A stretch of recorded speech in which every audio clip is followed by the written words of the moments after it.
ایک شرط یہ بیان فرمائی، ایک اصول یہ بیان فرمایا، وَهُوَ مُحْسِنٌ، دوسرا اصول۔ اب آسان لفظوں میں آپ کو بتاؤں، بالکل آسان بے غبار انداز میں، اور اس کو اپنے دل میں باندھ لیں، انشاءاللہ یہ آپ کی اور میری نجات کا واحد ذریعہ یہ دو چیزیں ہیں، یہ دو باتیں بس۔ ان دو باتوں کے اندر ہر ایک کا سچا اور جھوٹا ہونا ثابت ہو جائے گا۔ وہ کون سی دو باتیں؟ پہلی بات تو یہ ہے، بلا من اسلم وجہہ للہ۔ پہلا اصول سچ اور جھوٹ، حق اور ناحق کو فرق کرنے کے لیے پہلا اصول یہ ہے کہ اپنے آپ کو اللہ تعالیٰ کے حوالے کر دینا مکمل طور پر۔ یہ پہلا اصول قرآن نے بیان فرمایا، اسلم، حوالے کر دو، وجہہ، اپنے رخ کو، اپنے آپ کو، للہ، اللہ کے حوالے۔ کیا مطلب اس بات کا؟ اس بات کا مطلب یہ ہے کہ مکمل طور پر عقیدے کے لحاظ سے اللہ رب العالمین کی فرمانبرداری کے اندر جانا، اس کو اسلام کہتے ہیں، اس کو مسلمانی کہتے ہیں۔ پہلا اصول یہ ہے۔ دوسرا اصول یہ ہے کہ وہ جو فرمانبرداری اللہ کی کرتے ہو، اللہ کی اطاعت کرتے ہو، آیا وہ اطاعت وقت کے پیغمبر کے بتائے ہوئے مبارک طریقے اور سنت کے مطابق ہے یا نہیں ہے؟ اگر آپ اللہ کی فرمانبرداری رسول اللہ صلی اللہ علیہ وسلم کی مبارک سنت اور تعلیم کے مطابق کرتے ہو تو ان دو اصولوں پر عمل کرنے کی وجہ سے تم لوگ جنت کے مستحق بن جاؤ گے، ورنہ تم جنت میں جانے کی آرزو مت کرنا۔ آپ کو سمجھ آئی نا؟ بہت آسان بات ہے، صرف دو باتیں۔ نمبر ایک، اپنے آپ کو مکمل اللہ رب العالمین کے حوالے کر دینا۔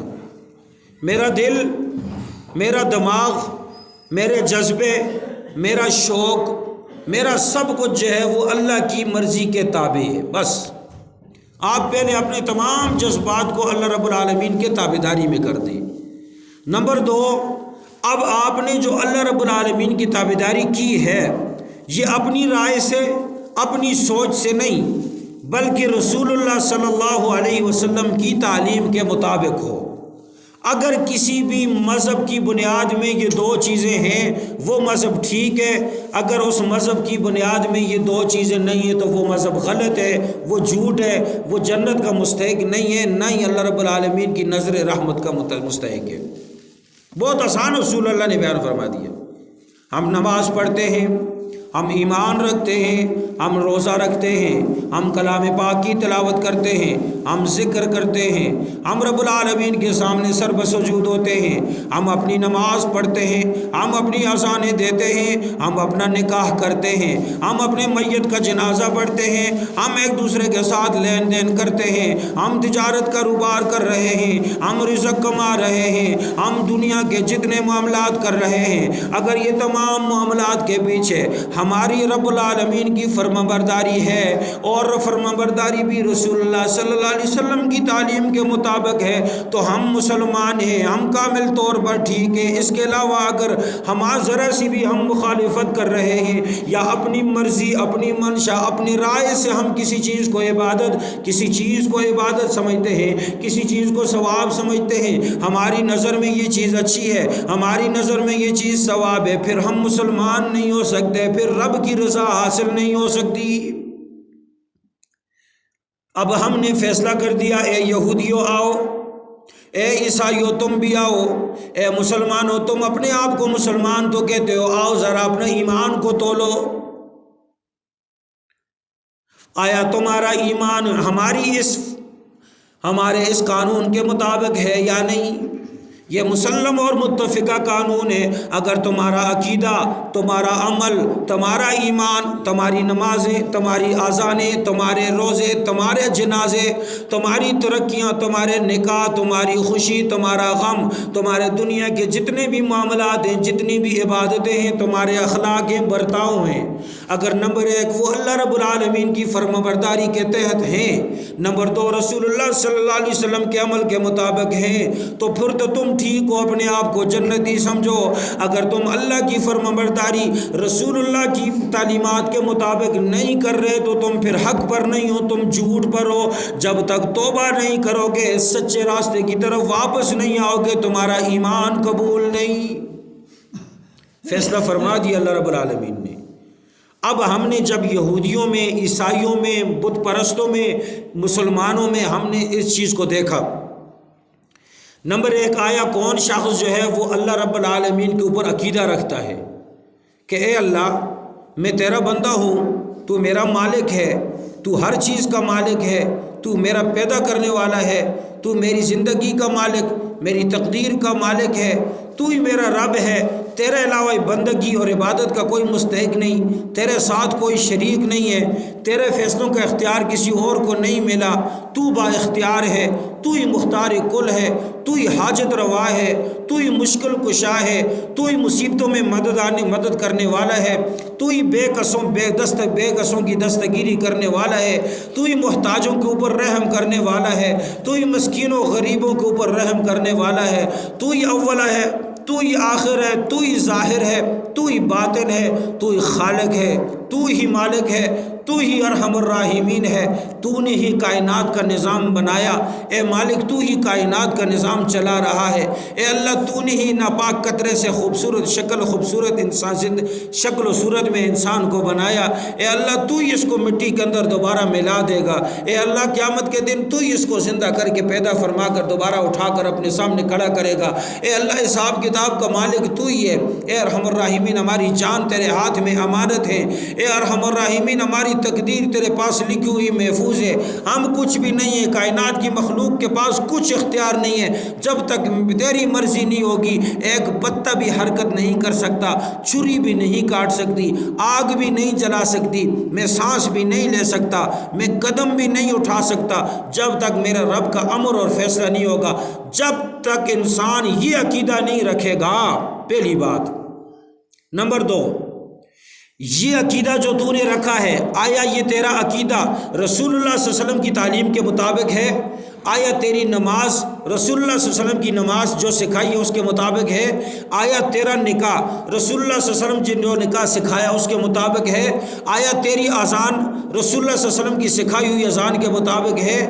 آیا تیری خوشی رسول اللہ صلی اللہ علیہ وسلم کی تابعداری میں ہے؟ آیا تیرا غم رسول اللہ صلی اللہ علیہ وسلم کی اتباع میں ہے؟ تیری تجارت رسول اللہ صلی اللہ علیہ وسلم کے حکموں کے تحت ہے؟ تیرا کاروبار رسول اللہ صلی اللہ علیہ وسلم کی شریعت کے مطابق ہے؟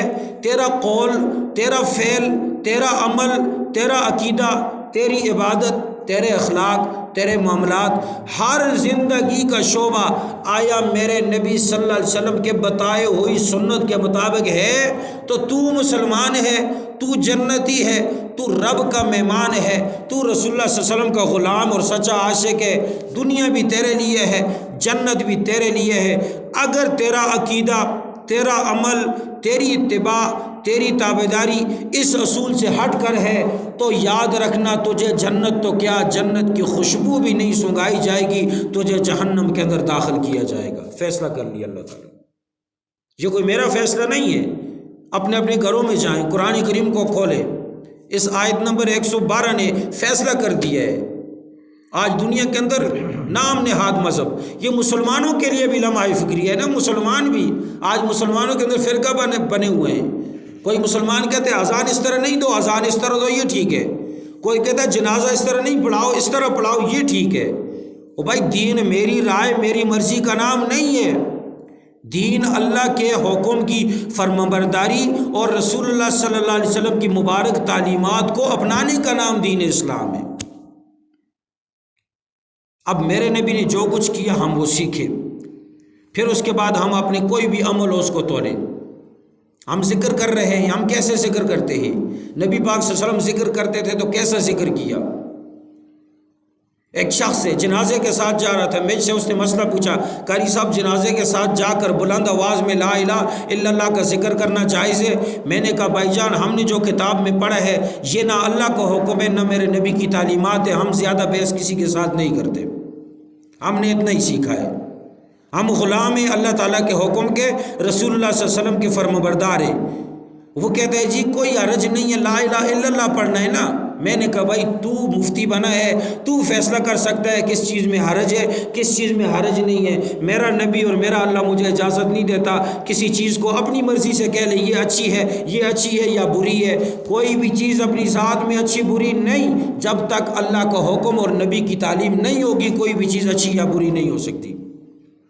ذکر وہ اچھا جس کا اللہ نے حکم دیا، ذکر کا طریقہ وہ اچھا جو نبی علیہ الصلوۃ والسلام کے زمانے میں تھا، نبی علیہ السلام نے اپنے شاگرد صحابہ کرام کو سکھایا، احادیث کی کتاب میں موجود ہے۔ یہ ان کے لیے قرآن اور حدیث کی دلیل چاہیے۔ ہمارے پاس دلیل آئی ہے، ان اللہ یحب الصمت عند ثلاث، اللہ رب العالمین 3 جگہ میں خاموش رہنے کو پسند فرماتے ہیں۔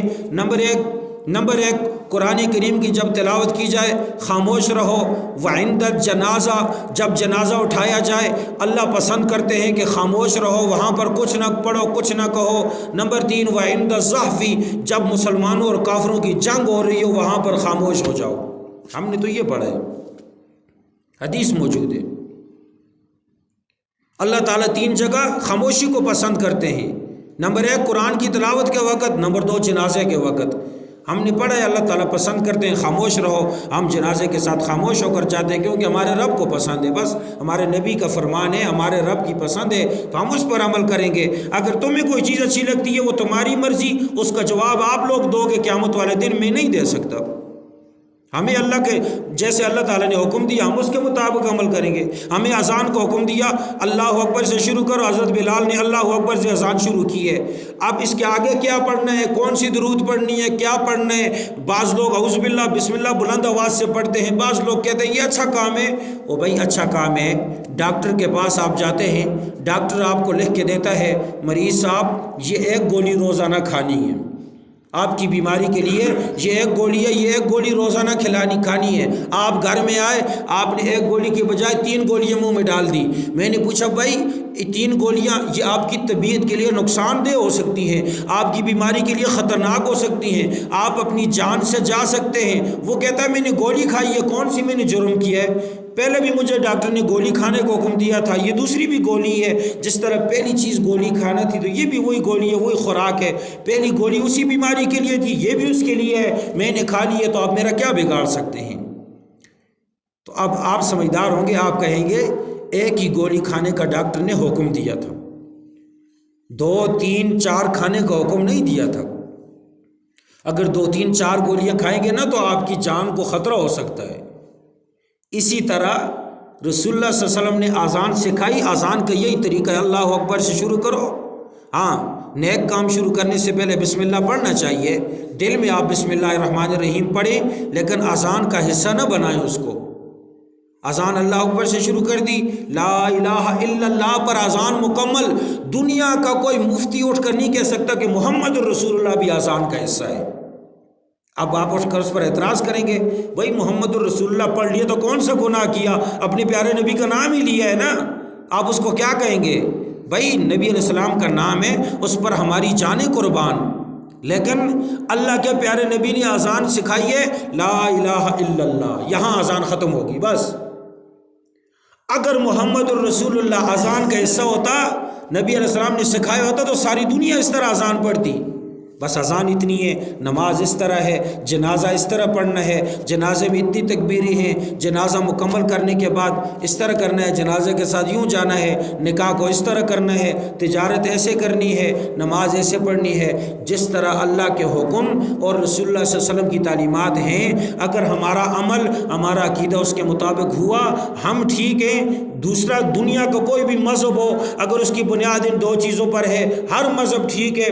نمبر 1 وہ اللہ رب العالمین کی فرمانبرداری کریں، نمبر 2 وہ فرمانبرداری اپنی مرضی سے نہیں، اپنی رائے سے نہیں بلکہ رسول اللہ صلی اللہ علیہ وسلم کی تعلیمات کے مطابق کریں، ہر مذہب ٹھیک ہے، ہم اس کی قدر کریں گے، لیکن اگر اس سے ہٹ کر زندگی گزاریں گے پھر ہمارا نہ کوئی عمل قبول ہوگا، نہ ہمارا عقیدہ قبول ہوگا، نہ ہی ہماری عبادتیں قبول ہوں گی، روز محشر ذلیل اور رسوا کر کے جہنم میں داخل کیے جائیں گے۔ یہ وہ معیار تھا مسلمانوں، آئیے ہم بھی اپنے ایمان کو، اپنے عمل کو، اپنے عقیدے کو اس اصول پر دیکھیں، اور اس اصول پر دیکھنے کے بعد دیکھیں آیا ہم جو عبادت کر رہے ہیں یہ ٹھیک ہے یا غلط ہے۔ اگر ٹھیک ہوئی اس کے مطابق ہوگی، نہ غلط ہے تو توبہ کریں، ضد نہ کریں۔ دیکھیں اگر میں غلطی پر ہوں مجھے ضد نہیں کرنی چاہیے، مجھے توبہ کرنی چاہیے۔ مجھے اگر اللہ تعالیٰ نے یہ معلومات دے دی ہے کہ میں نے فلاں عالم سے یہ مسئلہ اس طرح سنا تھا، اب مجھے چاہیے میں اپنی ضد چھوڑوں، اپنا پرانا کیا ہوا عمل چھوڑوں۔ پہلے مجھے معلومات ٹھیک نہیں تھی، اب میں نے قرآن کی آیت کے حوالے سے یہ بات سن لی ہے، اب میرا فرض تھا آپ تک پہنچانا، آپ کا فرض ہے۔ اگر آپ کا عمل گڑبڑ ہے، آپ کا عقیدے میں خرابی ہے تو اس چیز کو اپنی کم تری نہ سمجھیں، بلکہ قرآن پر عمل کر کے اپنے ایمان کو بچائیں اور اپنے رب کو راضی کریں۔ قیامت والے دن رسول اللہ صلی اللہ علیہ وسلم کی سفارش کے مستحق بنے۔ اللہ تعالی ہمیں ایسا ایمان اور ایسا عمل نصیب فرمائے، ہر باطل راستے سے اور گمراہی والے راستے سے محفوظ فرمائے۔ وآخر دعوانا ان الحمدللہ رب العالمین۔